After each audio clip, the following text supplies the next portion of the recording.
Hello, and welcome all to Movie Hunter, the show that tracks down the quality of all sorts of movies. My name is Hunter, and today in the 8th episode, our target is A Bug's Life, produced by Pixar Animation Studios and distributed by Buena Vista Pictures Distribution, today known as Walt Disney Studios Motion Pictures. A Bug's Life released on November 20th, 1998, becoming Pixar's second film after 1995's Toy Story and before 1999's Toy Story 2.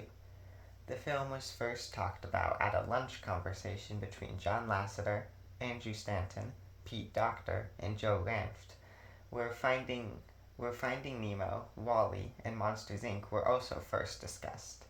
The film has a very interesting history in its development, including its story, animation, and inspiration from both a cancelled Disney movie called Army Ants and Aesop's fable, The Ant and the Grasshopper.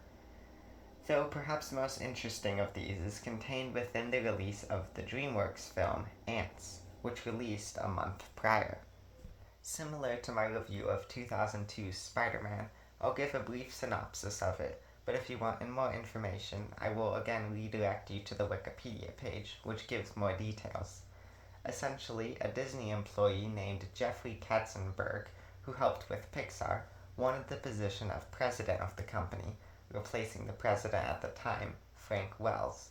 He was denied the position by Michael Eisner, the CEO at the time, because he enjoyed what Frank Wells was doing, but was promised the position should he retire. When Frank Wells tragically died in a helicopter accident in 1994, Katzenberg was denied the position yet again, because Walt Disney's nephew, Roy E. Disney, had much influence over the board and didn't like him, with the board member Stanley Gold stating that Katzenberg had an ego almost pathological need to be important. Katzenberg left the company after this and formed DreamWorks SKG with Steven Spielberg and David Geffen. DreamWorks' first animated movie, Antz, would release 1 month prior to A Bug's Life, and, though he has denied it, it has been said that Katzenberg knew about the existence of A Bug's Life through his time at Disney and through the friends he still had at Disney. It was also said that Antz was rushed to release before A Bug's Life. As I always do, I will link the Wikipedia page that goes into further information about this in the description, as well as the page for Frank Wells, as he was a very interesting person with a fascination for mountains. Despite this competition, A Bug's Life had great success, earning $336.3 million on a budget of $40 to $120 million. The film was nominated for 25 awards, of which it won 11 of, and was greatly received by audiences and critics alike, though it is often nowadays forgotten, releasing in between 2 Toy Story films, and releasing before Pixar's often critically acclaimed Golden Age in the 2000s. The film was directed by John Lasseter and produced by Darla K. Anderson and Kevin Reiter. The screenplay was by Andrew Stanton, Donald McErney, and Bob Shaw, while the story was by John Lasseter, Andrew Stanton, and Joe Rant. It was composed by Randy Newman, the cinematography was by Sharon Callahan, and the editing was by Lee Unkrich. The film stars many actors in famous sitcoms of the time, interestingly enough, including Dave Foley, Kevin Spacey, Julia Louis-Dreyfus, Hayden Panettiere, Phyllis Diller, Richard Kind, John Ratzenberger, David Hyde Pierce, Joe Ranft, Dennis Leary, Jonathan Harris, Madeline Kahn, Bonnie Hunt, Michael McShane, and Brad Garrett. The film follows Flik and a colony of ants who collect food and give a lot of it as an offering to Hopper and the rest of the grasshoppers who threaten to kill them should they not provide them food. Flik is an inventor at heart, but most of his inventions lead to disasters, much to the dismay of everyone, including Atta, the princess preparing to become the queen. Flik's latest mistake leads to the destruction of the offering, causing Hopper to become upset and demand double the food by the winter, despite the possible starvation of the ants. Flik, wanting to redeem himself, requests permission to go to the city and recruit stronger bugs to fight off the grasshoppers. His request is granted as to not have him around to mess up the second offering. Flik searches the city for warrior bugs and spots some recently fired circus bugs, who he mistakes for being warriors. Flik then brings them back to the colony, and the ants are overjoyed to see that Flik's fruitless quest has actually worked. The circus bugs soon realize the mix-up, however, and tell Flik, but Flik comes up with a new plan that involves the ants, still thinking that the bugs are warriors, but doesn't involve fighting. Hopper's one fear is birds, so Flik, the circus bugs, and the ants build a bird out of leaves and scare the grasshoppers away. After the bird is built, the circus bugs are revealed to the ants to not be warrior bugs, leading to the queen banishing them, and Flik returning the plan to giving Hopper as much food as possible. Dot, Princess Atta's little sister, follows Flik and convinces him to return after telling him about Hopper's return and his decision to stay and observe the ants until they receive all the food on the island, and his plan to eliminate the queen. The circus bugs distract Hopper while Flik goes to the fake bird and manages to scare Hopper and the grasshoppers, but not before the bird is lit on fire and the plan is revealed, and Hopper has Flik beaten up in front of the ants and circus bugs. Flik convinces the ants that they are stronger than Hopper says they are when they all work together, and the ants finally fight against Hopper, ending in his capture. However, the rain starts, which gives Hopper the opportunity to attack Flik, leading to the climactic final battle, which ends in Hopper being eaten by a real bird, mistaking it for another fake. With the grasshoppers permanently gone, the circus bugs return to the circus, and the ants live in peace. The first point of discussion is, fittingly enough, the protagonist, Flik. Flik is a very interesting character and is written to fit really well into the story, which we will discuss later. Flik causes many problems for not only himself, but for the entire colony. He gets caught in the middle of misunderstandings and lies, and his ignorance essentially launches the whole plot into motion. Such characters can often be heavily criticized because when a comic relief character does things that serve the plot negatively only to deliver a joke, it becomes more annoying than amusing. Flik is not like this, though, and for two reasons. One, Flik's major mistakes aren't passed off as jokes, such as when he destroys the offering to the grasshoppers. He doesn't just jokingly say something like, oops. Instead, the moment is taken seriously. 2. Flik is just a very kind person. He may be ignorant, but he cares very deeply about aiding the colony, and very rarely does anything for his own sake. It's hard to be upset at him because he only ever serves to help others, even if he ends up doing the opposite. I really like Flik, and I think he is a very fun and kind character who makes mistakes, but owns up to them, and his desire to make inventions becoming an uprising against the grasshopper's oppression is a very satisfying arc for him. Him seeing the best in his fellow ants and talking with Dot and Atta when they are feeling down is very sweet because he is just a kind person.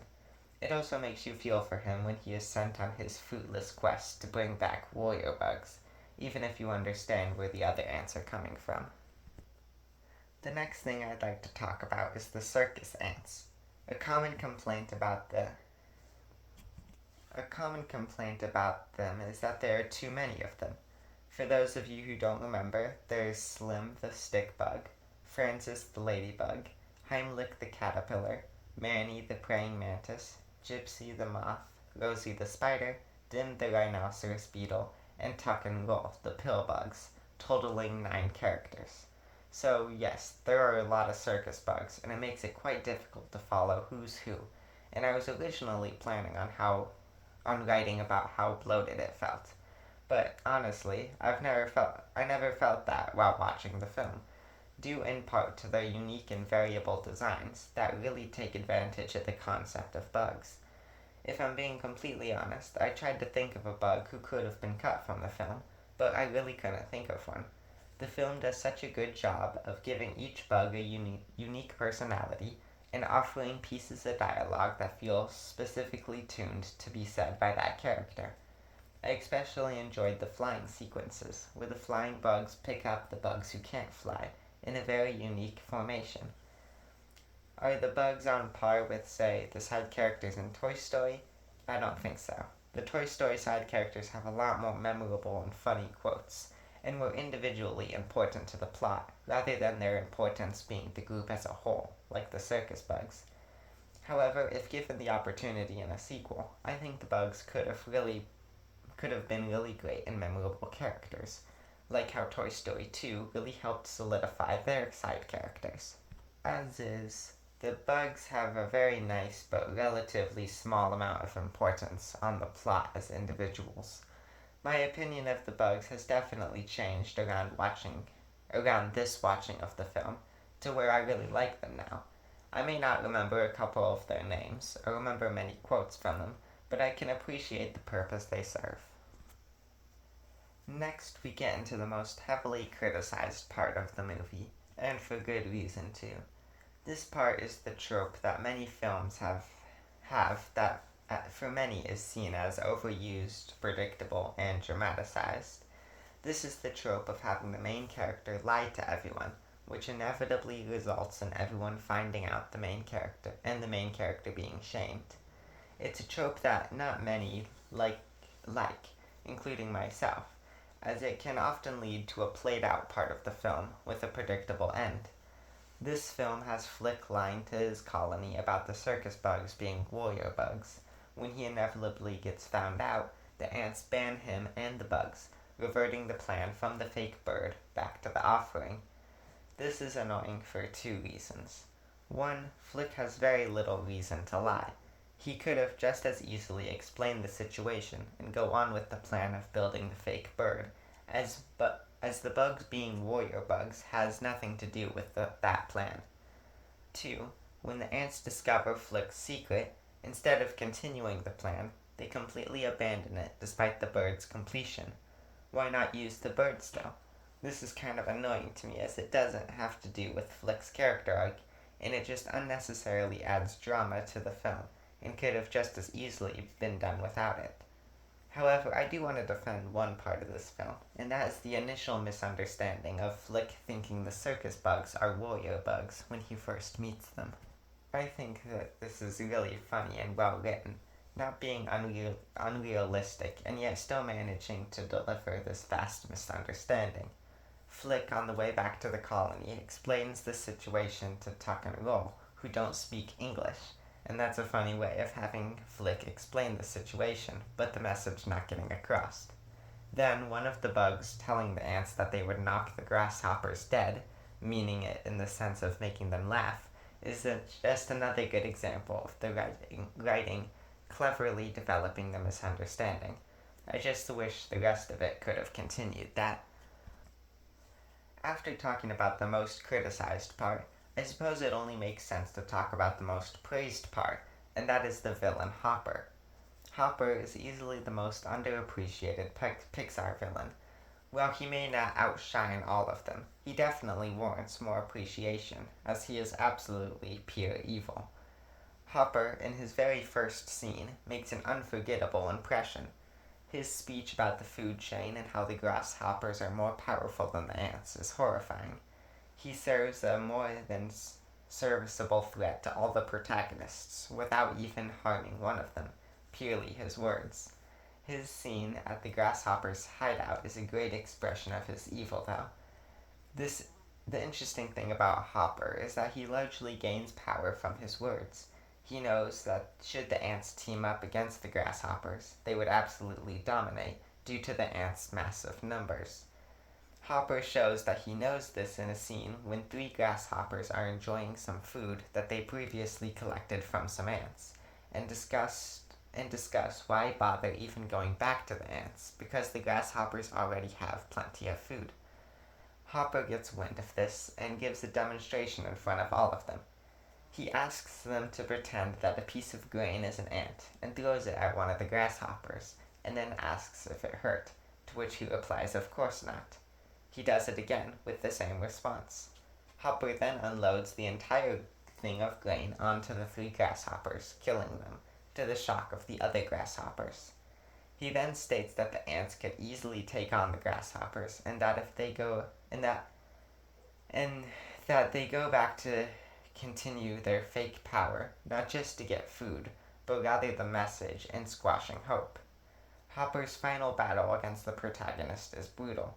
Him having Flik beaten in front of his colony is something straight out of the Hunger Games books. His ending, where he shows his misplaced confidence in front of the real bird he believes to be another fake, and ending in him being fed to the baby birds, is brutal, and earns its place among Disney's most brutal villain deaths, up there with Ursula and Scar. I'd also like to quickly give a rant about Hopper's brother, Molt.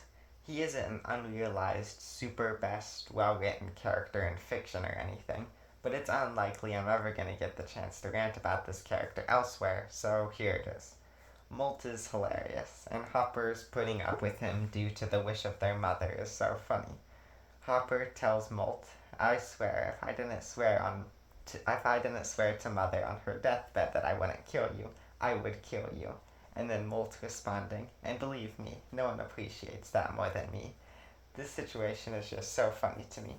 Molt is just such a funny and unthreatening character who never disrupts a serious moment and always manages to give a really funny interaction with another character.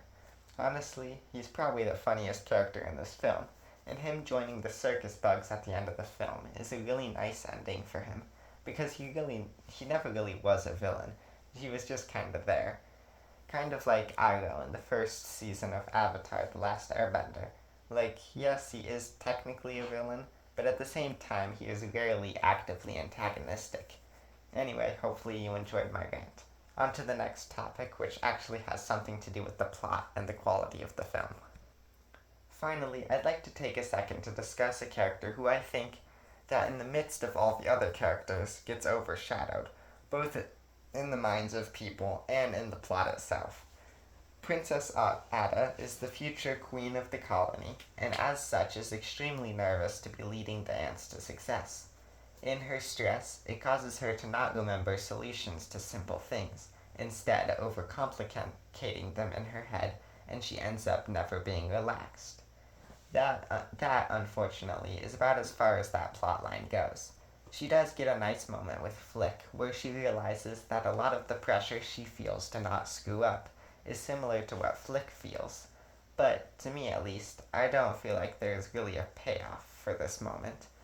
Instead, we get a more so half-baked and equally half-concluded romance between her and Flik.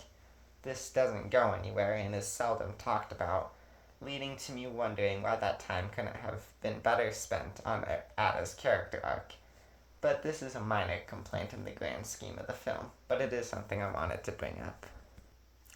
I give A Bug's Life an 8 out of 10, approaching on a 7 out of 10, however. I really enjoyed the film's characters, primarily Flik and Hopper. The plot, despite its missteps, is still good and enjoyable. The film absolutely has its faults, but it is nonetheless a very fun time and isn't nearly as bad as one might expect when its reputation as that one forgotten Pixar movie is considered.